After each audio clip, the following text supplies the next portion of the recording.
स्वामी समर्थ। स्वागत आहे तुमचं माझ्या यूट्यूब चॅनलमध्ये। आजचा दिवस तुम्हाला खूप छान सुख समाधानाचा जाओ ही स्वामींच्या चरणी प्रार्थना करते आणि आज या नवीन व्हिडिओला सुरुवात करते। तर बघा, आजचा आपला व्हिडिओ असा आहे की देवासमोर रडल्याने नक्की काय होतं याविषयीची माहिती आजच्या या नवीन व्हिडिओमध्ये शेअर करणार आहे आणि व्हिडिओ खूप खास आणि इंटरेस्टिंग आहे, त्यामुळे तुम्ही कुठेही स्किप न करता शेवटपर्यंत नक्की बघा। आणि तुम्ही जर हा व्हिडिओ पहिल्यांदा चॅनलवरती आपल्या बघत असाल तर चॅनलला लाईक शेअर सबस्क्राईब जरूर करून ठेवा। तर बघा, देवासमोर रडल्यानंतर नक्की काय होते तुम्हाला माहीत आहे का? कारण फार कमी लोकांना हा अनुभव आलेला असतो की देवासमोर गेल्यानंतर त्यांचे डोळे भरून येतात, म्हणजे डोळ्यामध्ये पाणी आपोआप येतं आणि डोळ्यातून आपोआपच पाणी वाहू लागतं। काही जण तर देवासोबत बोलत असताना हुंदके देऊन रडतात, देवापुढे नतमस्तक होतात। अशी परिस्थिती तेव्हा येते जेव्हा पूर्ण जग मोहमाया आहे हे आपल्याला समजतं। कारण आपण ज्यांना आपल्या खूप जवळचं समजत असतो, आपल्या जीवापेक्षाही जे आपल्याला प्रिय असतात, की ज्यांच्यावर आपण एवढं जीवापाड प्रेम करतो, अशी आपल्या रक्ताचीच माणसं जेव्हा आपल्याशी खोटं वाईट वागतात, म्हणजे आपण त्यांच्यावर जीव ओवाळून टाकला, तीच लोक आपल्याशी नातेसंबंध तोडतात आणि आपल्याला दूर लोटून देतात। आपण रागराग द्वेष करतात, तेव्हा आपल्या लक्षात येतं की त्यांच्यासाठी आपण हे जीवन खर्ची केलं, त्यांच्या सुखासाठी आपण झटलो, ते आपले कधीच नव्हते। आपला फक्त तो एकच आहे, तो म्हणजे भगवंत आहे। मोहमायाच्या या जाळ्यामध्ये आपण अडकलो गेलो आणि आपणच आपल्या माऊलीला आईला विसरलो, तिच्यापासून दूर गेलो। तेव्हा जेव्हा एखादी व्यक्ती देवासमोर रडते तेव्हा ती म्हणते की हे देवा परमेश्वरा, तुझ्याशिवाय मला कोणीच नाही। की ज्या देवावरती तुमची श्रद्धा आहे, जसं की आपले स्वामी महाराज असो, साईबाबा असो किंवा गजानन महाराज असो, तुम्ही ज्या कुठल्या देवांना मानत असाल ते त्या देवांवरती तुमची श्रद्धा आहे, त्या देवासमोर नतमस्तक होऊन जेव्हा तुम्ही रडता तेव्हा तुमच्या तोंडून बाहेर पडणारा शब्द हा खरा असतो।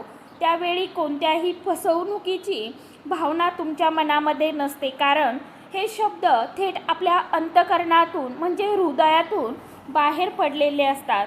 ज्या व्यक्तीला या सगळ्याचा अनुभव येतो तोच व्यक्ती समोरच्या देवतेशी एकरूप होतो आणि त्या व्यक्तीला वाटतं की साक्षात भगवंत म्हणजे देव आपल्याकडे आईच्या रूपाने बघत आहे।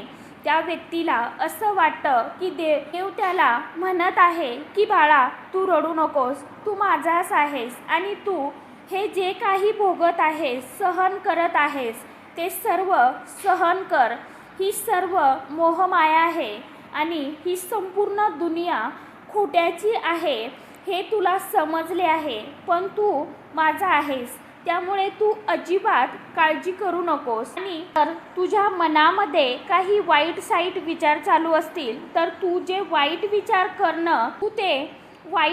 करणं बंद कर। तर मित्रमैत्रिणींनो, ही जाणीव फार अगदी कमी लोकांना होते आणि ज्यांना होते ते खरोखर नशीबवानच असतात, कारण ते देवाशी म्हणजेच भगवंताशी पूर्णपणे एकरूप झालेले असतात। मंडळी, हा असा अनुभव जेव्हा एखाद्या व्यक्तीला येतो आणि ज्यावेळी ती व्यक्ती आपलं मागणं देवाकडे परमेश्वराकडे मागतो, तर त्यावेळी त्या व्यक्तीची मागणी देव लगेचच पूर्ण करतो।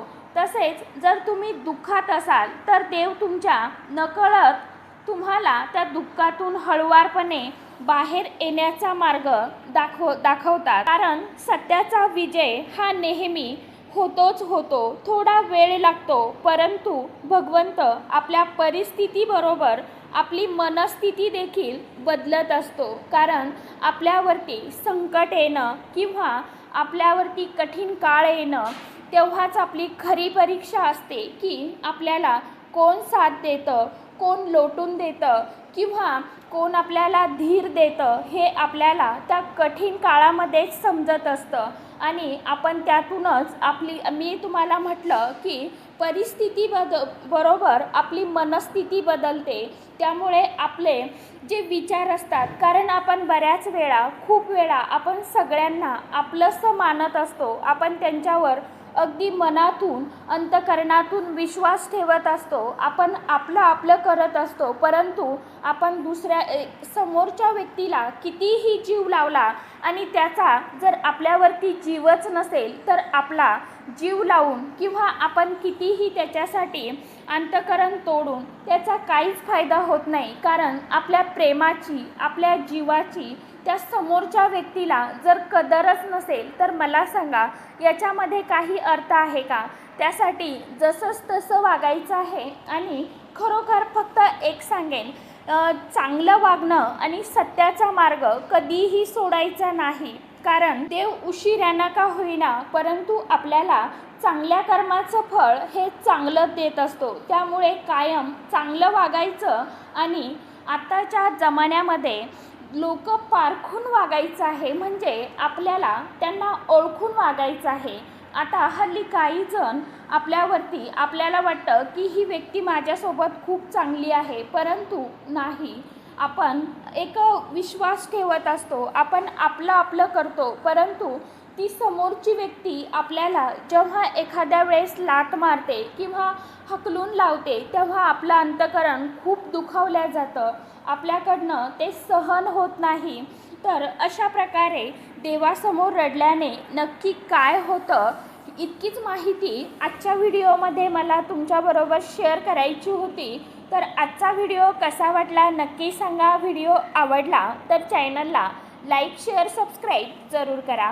परत भेटूया नवीन माहितीसोबत, नवीन व्हिडिओसोबत. तोपर्यंत सर्व माझ्या यूट्यूब परिवाराला श्री स्वामी समर्थ.